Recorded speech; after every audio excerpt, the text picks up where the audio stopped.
I'm just going to yap today, so please bear with me. Arcane Persistence. I assume that most of you who are watching this video right now should know what this Arcane is really about, and if you don't know what it really is, you can think of it like shields, but painted red instead that builds differently. The Arcane demands three things: armor to a certain extent, max health and healing speed being the most important here. Anyone who had a modicum of brain cell will tell you that just how good this Arcane really is despite losing your shields in exchange of painting your shields red, all because of the application, its interaction with lots of frames and synergies, ultimately making it highly problematic as an Arcane. How? One of the reasons that Arcane Persistence gets so problematic stems from its requirement. Not in the way that you typically look at, like quote-unquote, this requires more or this requires less investment, but certain frames requiring barely any input to be completely immortal with it. No button presses, nothing. This sounds AFK-able to you, right? Most famous example being frames like Inaros, Nidus, and Oroxia. These three requires barely any effort in maintaining the Arcane. And you may ask, why these three frames? Have you realized something common between them? Yes, these are the three frames with the highest health points in the game. All of them, if tried enough, can reach health points into the 10,000s or 10k plus. But that's not all. Heard of this Arcane called Arcane Grace? 6% total HP healing for 9 seconds that is not refreshable. Remember that I said healing speed matters the most. Imagine an Inaros with 10k HP. Arcane Grace triggers. You know how much healing that is? Yes, 600 HP per second. Now you may ask, Arcane Grace isn't consistent enough. If it is not consistent enough, 3 of them boast large enough health pool to have leeways for it. And even then, there's an aura mod called Combat Discipline. Problem solved. With everything said, you see the problem now?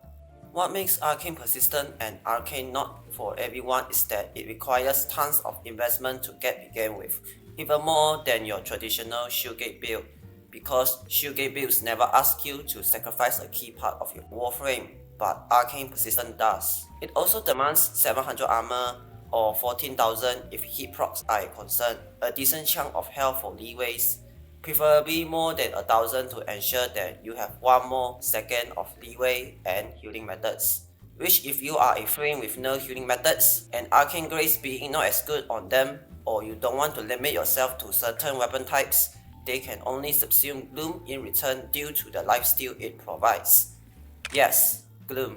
Gloom meta is so back. So to keep it real with you, that's a guarantee 1 to 2 slot for Umbral mods, or the use of the remaining Arcane slot for Arcane Blessing, 1 subsume slot for healing, and in order to reach the 700 minimum the cheapest, that's 2 to 3 Tau Forge Azure Shards locked.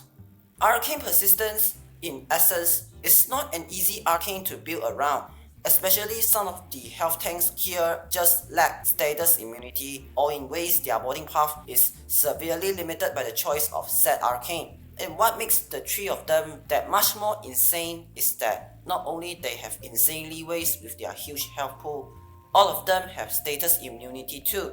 Statuses like hit or corrosive won't outright cancel the effect of said Arcane, and all of them can reach 700 armor reliably easy too. Realistically, all they really need is to pay 2 Arcane slot, a bit of health or armor mods, maybe shards for armor, and GG, you just managed to be more passive than Revenant could ever be.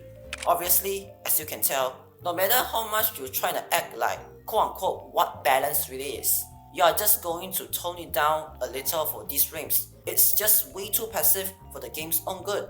And so, they did. Swallow their playful quote-unquote what balance approach. And what's their reasoning for it? Brother, first of all, nullifiers and any similar nullification perk and magnetic procs.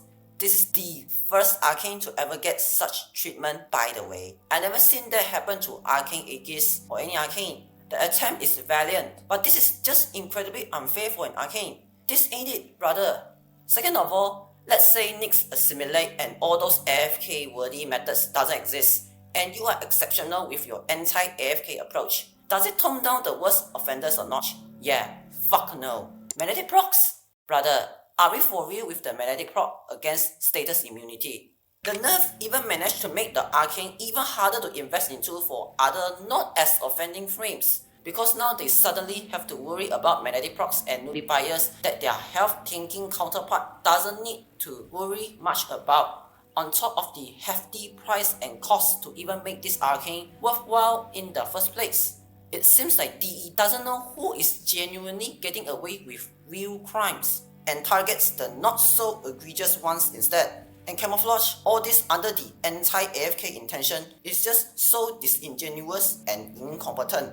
Brother, let alone the usual suspects, you didn't even manage to stop the funny health tank frames from doing the same thing with Arcane Persistence. You kill your own games, already not much difficulty in Jade Shadows, and now you're trying to implement anti-AFK measures. Is the delusion too strong that not even this can come across the minds of an entire team of people? If we as the player are simply too strong and the enemy simply too weak, what's stopping some players from AFK farming in a loot-based game because nothing is even enough to pose a challenge for them? Brother, the balanced direction is nothing but immediate access of immense power with zero effort on top of power creep. I wonder why all of these anti-AFK measures are simply not working as much as you wanted them to be. Third, preserve what meaningful challenge against hard mode bosses. Brother, just admit it. Your hard mode bosses are trash and poorly designed. Plain and simple, warframe is synonymous with bad boss design, and it seems like you all aren't beating the allegations here, okay? If you wish to make it fair and balanced, just redesign it and revert the nerfs given to it. The idea is just fundamentally flawed.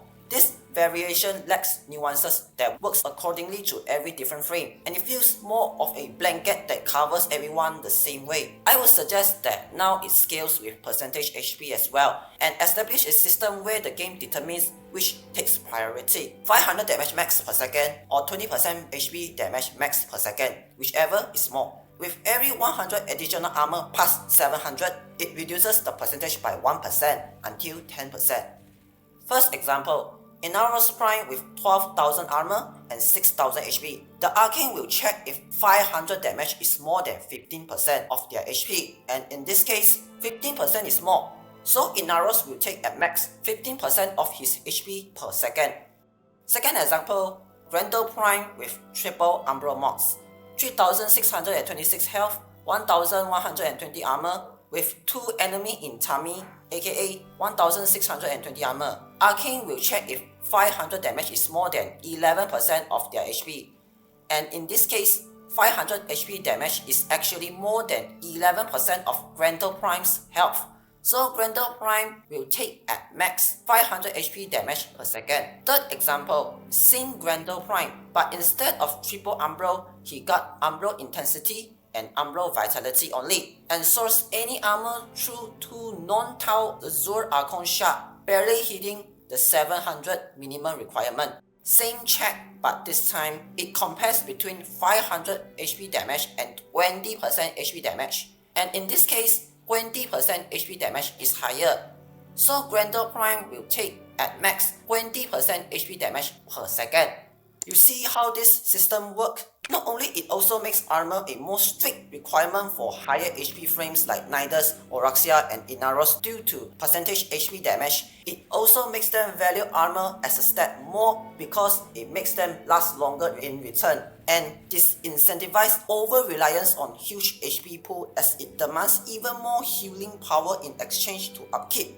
This ensures that lower HP frames still practically the same before, but higher HP frames aren't able to easily get away with crimes solely through Arcane Grace abuse, and had to work for their survivability through different sources of mass healing, yet still make frames with huge HP pool as the prime user of said Arcane. Lastly, for rank 0 to rank 5, the HP% damage max per second will be 30% for rank 0, 20% for rank 5.